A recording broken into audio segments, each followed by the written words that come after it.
happening, gang? It's your boy Retro back again with another reaction video. Yeah. Today we got another huge update. Now you guys can probably already tell it is going down. Just by that title alone, you guys are definitely going to want to see this one. You would have thought by now that these left-wing loony bins would have learned that JD Vance is simply not that guy. And when I say not that guy, I mean he is not that guy to be messed around with. We got him going after and ending the career of yet another left-wing lunatic journalist in this newest update, guys. I'm excited to get into it, so when I'm straight into it, make sure you guys hit that like button, hit that subscribe button. Before we even get into it, you guys, hit that like button, also hit that subscribe button for your boy. And without further ado, let's get straight into it, folks. Check this one out.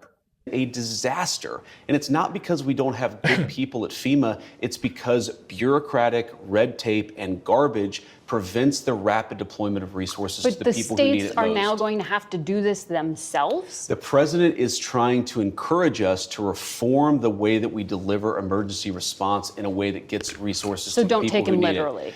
No, is what you're saying. We should take the president at his word that FEMA needs desperate reform, because it does. Margaret, when I went to North Carolina as VP-elect, but before we were sworn in, people would talk about how FEMA would get resources, food, medicine, water to a warehouse, but then would have no plan to get it from the warehouse to the people in the mountains who were literally starving and thirsting to death.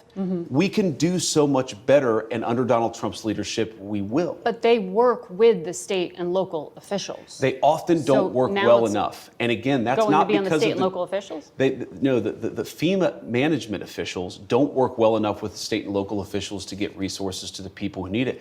We should expect, and this is, I think, one of the fundamental premises of President Trump's leadership, the American people should expect more of their government. When there's a terrible disaster, they should expect food, medicine, and water to get to the people who need it. When there's a terrible fire in California, the fire hydrants ought to actually turn on. I am sick of the American people having such low expectations for their government. They should demand more of us, because this is the greatest country in the world, and that's what Donald Trump's leadership promises to bring back. So still count on the federal government, but watch that space.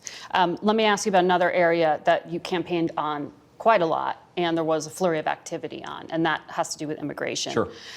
The U.S. Conference of Catholic Bishops this week condemned some of the executive orders signed by President Trump, specifically those allowing immigration and customs enforcement to enter churches and to enter schools. Do you personally support the idea of conducting a raid or enforcement action in a church service, at a school? Well, let me address this. Of course, if you have a person who is convicted of a violent crime, whether they're an illegal immigrant or a non-illegal immigrant, you have to go and get that person to protect the public safety. That's not unique to immigration. But let me just address this particular issue, Margaret, because as a practicing Catholic, I was actually heartbroken by that statement. And I think that the U.S. Conference of Catholic Bishops needs to actually look in the mirror a little bit and recognize that when they receive over $100 million to help resettle illegal immigrants, are they worried about humanitarian concerns, or are they actually worried about their bottom line? We are going to enforce immigration law. We're going to protect the American people. Yeah. Donald Trump promised to do that. And I believe the U.S. Conference of Catholic Bishops, if they're worried about the humanitarian costs of immigration enforcement, let them talk about the children who have been sex trafficked because of the wide open border of Joe Biden. You personally let them talk support them about going into people like schools Laken and Riley churches. who were brutally murdered. I support us doing law enforcement against violent criminals, whether they're illegal immigrants or anybody else, in a way that keeps us safe. Let me ask this question, Margaret.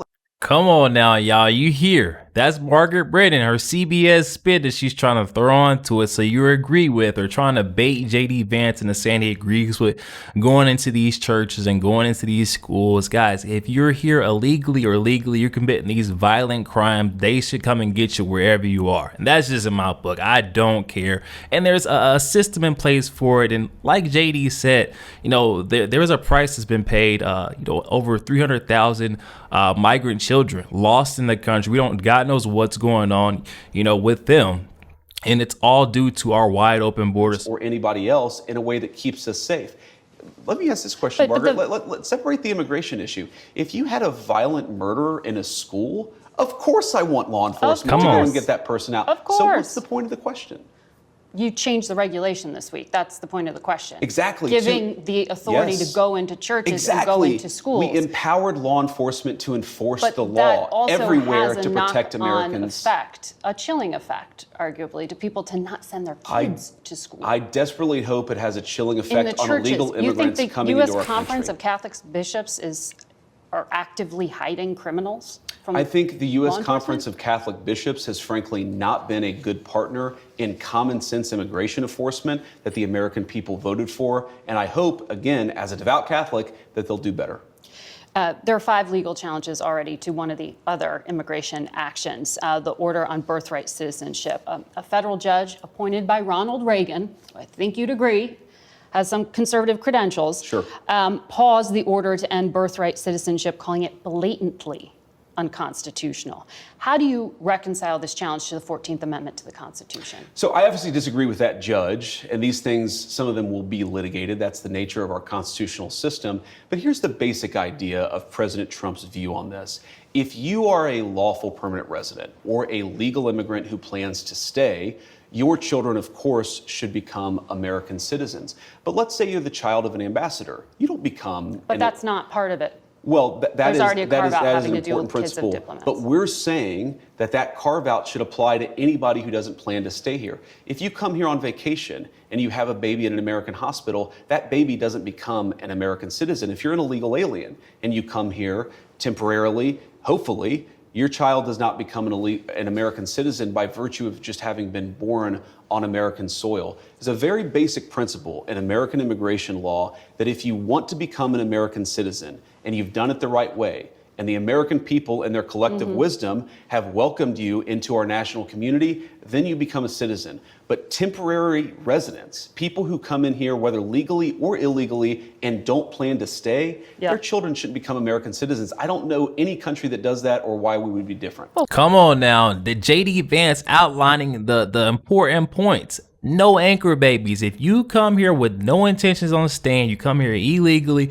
legally, you're not a citizen and you have a child here. That does not make the child a citizen of the United States. There is a process in place. I don't understand why there's so much outrage behind this.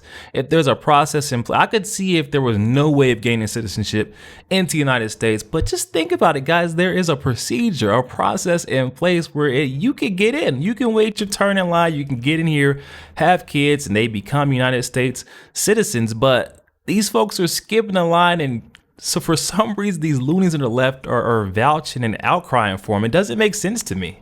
Their children shouldn't become American citizens. I don't know any country that does that or why we would be different. Well, this is a country founded by immigrants. Well, this is a country This is a founded unique by... country. This is a very unique country, and it was founded by some immigrants and some settlers. But just because we were founded by immigrants doesn't mean that 240 years later that we have to have the dumbest immigration policy in the world. No country says that temporary visitors, their children, will be given complete access to the benefits and blessings of American citizenship. America should actually look out for the interests of our citizens first. And that means, again, if you're here permanently and lawfully, your kid becomes an American citizen. If you're not here permanently, if you're not subject to the jurisdiction of the United States and don't plan to be, why would we make those people's children American citizens permanently? I want to ask you about refugee admissions, which were just suspended by the president. That has nothing to do with the U.S. border. Refugee screening takes 18 to 24 months to go through. They are heavily vetted.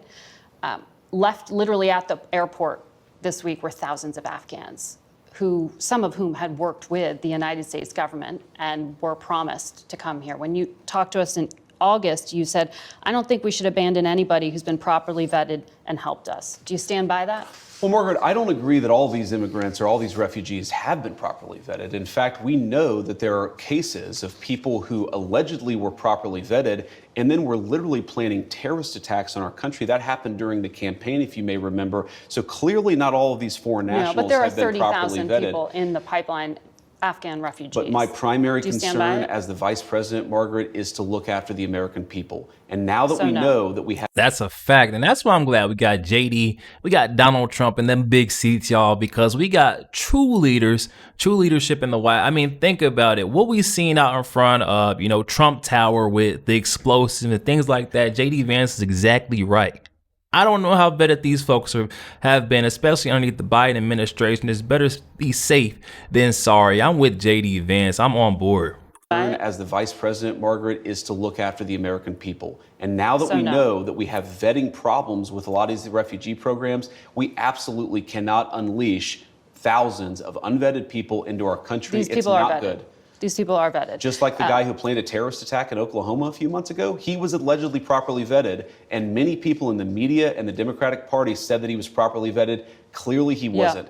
I don't want my children to share a neighborhood with people who are not properly vetted, and because I don't want it for my kids, I'm not going to force any other American citizens' kids to do that either. No, and that was a very particular case. It wasn't clear if he was radicalized when he got here or while he was living here. I don't really care, Margaret. I don't want that person in my country, and I think most Americans agree with me. With that line right there, I don't really care, Margaret. I need that on a t-shirt, y'all. I don't really care, and I feel like most Americans don't either. Yes, we do not care. This guy came and she's talking about, I don't know if he was radicalized coming in or before he came in or once he got into the country. That does not matter, Margaret. The fact is that he was planning to do harm to our citizens, our people. JD Vance saying, if I don't want my kids to share a playground, share a community with them, I wouldn't want my fellow Americans' kids to share a playground or a community with them. Guys, that right there just speaks volumes about JD Vance, his character. Oh my, talk about a solid choice from Donald Trump. I don't really care, Margaret. I don't want that person in my country, and I think most Americans agree with me. 2 weeks ago, you were on Fox News and you said, if you protested peacefully on January 6th and had Merrick Garland's Department of Justice treat you like a gang member, you should be pardoned.